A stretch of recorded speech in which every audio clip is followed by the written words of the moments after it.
ఓట్లు ఎట్లా వచ్చింది అనేది మనకి ఇక్కడ టైం పడుతుంది. కానీ బట్ ర్యాండమ్ గా చూసుకున్నప్పుడు వెస్ట్ బెంగాల్లో రూరల్ ఏరియాస్ లో మహిళల ఓట్లు అయితే మమతా బెనర్జీకి కన్సల్టేట్ అయ్యి ఉన్నాయి. అక్కడ ఓన్లీ జరిగిన ప్రధాన పోటీ ఏంటంటే బీజేపీ నినాదమేమో రామ్ బంగ్లా, మమతా బెనర్జీదేమో ఆమ్ బంగ్లా. సో ఆమ్ బంగ్లాకి రామ్ బంగ్లాకి మధ్య ఒక బలమైనటువంటి ప్రచారం జరిగింది. దీంట్లో బహుశా నేను అనుకోవటం ఏంటంటే రిలీజియస్ పరంగా కూడా ఓటర్స్ కన్సల్టేట్ అయ్యారు. అంటే ఏ రామ్ బంగ్లా అనే నినాదం అయితే ఇచ్చారో maximum majority of the Hindus అందరూ కూడా కన్సల్టేట్ అయ్యారని చెప్పొచ్చు. అదేవిధంగా ఇంచుమించు కొన్ని సెగ్మెంట్స్ లో 94% మనకు అందుతున్న ప్రాథమిక సమాచారం ప్రకారం ముస్లిం ఓట్స్ అన్ని కూడా ఒక 6%-7% మాత్రమే బీజేపీకి వెళ్ళి, మిగతా అంతా కూడా దీదీకి కన్సాలిడేట్ అయ్యని చెప్తున్నారు. సో ఇక్కడ ప్రధాన పోటీ చూసుకుంటే ఆమ్ బంగ్లా వర్సెస్ రామ్ బంగ్లా కానీ సాగింది. అంటే ఇవన్నీ ఊరికి నినాదాలే కానీ ఓవరాల్ గా చూసుకున్నట్టయితే ఏంటంటే ఒక రూలింగ్ పార్టీ అనేటువంటిది 2 సార్లు కంటే ఎక్కువగా ఉన్నప్పుడు యాంటీ ఇన్కంబెన్సీ అనేది వస్తుంది. వెస్ట్ బెంగాల్లో కూడా విపరీతమైనటువంటి యాంటీ ఇన్కంబెన్సీ అనేటువంటి ఉంది. ఇక చాలా చోట్ల అవినీతి ఆరోపణలు అన్నీ ఉన్నాయి. సో ఇవన్నీ కూడా డెఫినెట్గా బీజేపీకి కలిసి వచ్చేటువంటి అంశంగానే ఇదైంది. కాబట్టి ఇది ఒక రకంగా ఒక బీజేపీకి ఒక నైతిక విజయంగానే చెప్పాలి. And at the same time మిగతాయి కూడా మనం తర్వాత డిస్కస్ చేద్దాం. కానీ ఒక సింగిల్ లైన్గా నేను చెప్పేది ఏంటంటే ఇక్కడ మళ్ళీ స్పష్టంగా ఇది ఇబ్బందికరమైన అంశమైనా కూడా ఉత్తర భారత రాజకీయం దక్షిణ భారత రాజకీయంలో చాలా స్పష్టమైన వ్యత్యాసం. అటు జాతీయ పార్టీల హవా ఇక్కడ కేరళని కనుక మినహాయించినట్టయితే ఇక్కడ ప్రాంతీయ పార్టీలు ఈ వ్యత్యాసం అయితే చాలా స్పష్టంగా కనిపించింది. ఎందుకంటే వెస్ట్ బెంగాల్లో కూడా చాలా పార్టీలు అసలు ఎక్కడ నామరూపాలు ఎక్కడ తుడిచిపెట్టుకుని ఎక్కడ అసలు ఇదిగా లేవు. అంటే ఇన్క్లూడింగ్ సరే కాంగ్రెస్ అండ్ సిపిఐఎం కమ్యూనిస్టు పార్టీలతో సహా.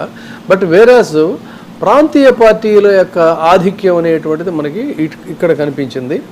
అక్కడ జాతీయ పార్టీల్లో మళ్ళీ తిరిగి తన హవాని నిలబెట్టుకుంది. Right, they have achieved their goal అని చెప్పొచ్చు. రైట్, మనతో పాటు చందు సాంబశివరావు గారు అలాగే కోట సాయికృష్ణ గారు ఇద్దరు కూడా జాయిన్ అయ్యారు. నమస్తే సార్ ఇద్దరికి కూడా. సాయికృష్ణ గారు, కోట సాయికృష్ణ గారు, ఇది ఈ 170+ అనే నెంబర్ మీరు ఊహించారా బీజేపీకి వెస్ట్ బెంగాల్లో? వాస్తవంగా మీరు మీతో పాటు ప్యానెల్లో ఉన్న ఇతర పెద్దలందరికీ కూడా ముందుగా నమస్కారం. 170+ అనేది ఊహించారంటే గతంలో ఐ థింక్ మన ఛానల్లోనే అనుకుంటాను ఒక 20 days క్రితం ఒక చర్చ జరిగింది. I took up 3 points there. ఒకటి ఏంటంటే డెమోగ్రఫిక్ డిస్ట్రిబ్యూషన్ మార్చటాన్ని నిరోధించడం కోసం కేంద్ర ప్రభుత్వం సుప్రీంకోర్టు ఆదేశాలతో తీసుకొచ్చినటువంటి స్పెషల్ ఇంటెన్సివ్ రివ్యూ.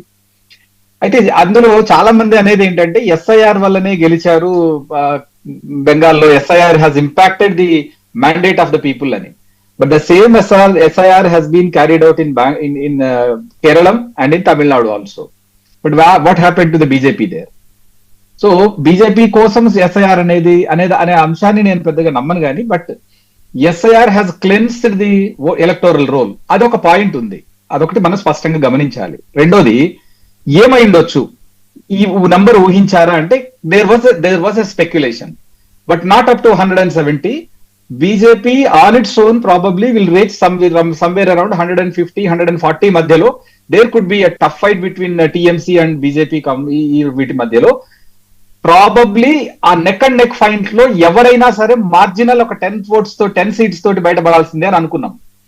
కానీ surprisingly, now I look at the national channels, BJP is almost reaching that 190 points. అంటే 90 seats ని రీచ్ అవుతోంది.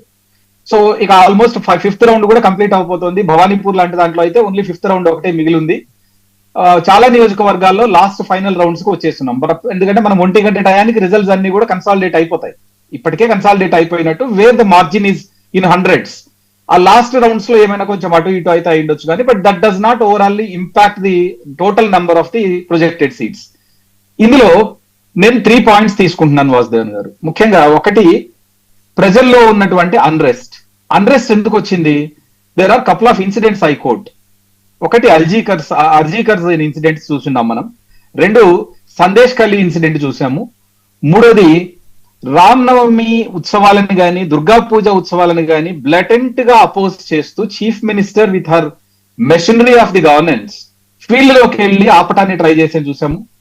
అలాగే మిగతా ఇతర రిలీజియస్ పర్టికులర్లీ ద మొహరం లాంటి సిచ్యువేషన్స్ వాటిల్లో పార్టిసిపేట్ చేసి వాళ్ళకి నేను అండగా ఉన్నాననే ఒక ప్రత్యక్షమైన మెసేజ్ ఇవ్వటం. దీనివల్ల ఏమైందంటే బెంగాల్ సమాజం శ్యామాప్రసాద్ ముఖర్జీ లాంటి వాళ్ళు ఉద్భవించి వందే మాతరం లాంటి నినాదాలు ఇచ్చినటువంటి, దేశానికి అనేక మంది దేశభక్తులను అందించినటువంటి రాష్ట్రంలో ఇతర దేశీయులు బంగ్లాదేశ్ బార్డర్ దాటొచ్చి ఇక్కడున్న వనరులని దోచుకుంటూ, ఇక్కడున్న స్థానిక ప్రజల వాళ్ళ అవకాశాలని మినిమైజ్ చేస్తూ, వాటిని క్యాప్చర్ చేస్తూ, వాళ్ళ మీద డామినేట్ చేస్తూ